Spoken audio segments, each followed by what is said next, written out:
大家好，我是小妍，今天就来做个黄酒鸡。材料和做法都很简单而已。当然，经典菜肴每个人都有自己独特的做法，主要还是食材新鲜又好吃啦。小时候不会吃姜，觉得辛辣又多纤维，年纪大了才知道姜对女人是好东西。我们开始制作吧。准备大约400克的黄酒，2汤匙麻油，1茶匙盐，半只干蹦鸡，100克老姜。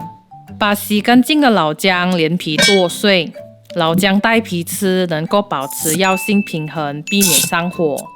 若是风寒感冒或坐月子的，就建议去皮哈。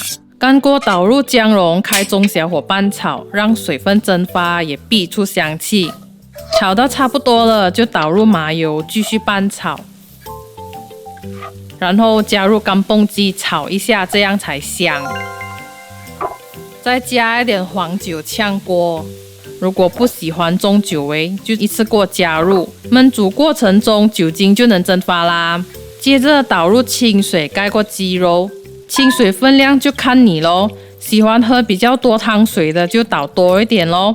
大火煮滚后转中火焖煮大约25分钟，最后倒入黄酒和盐调味。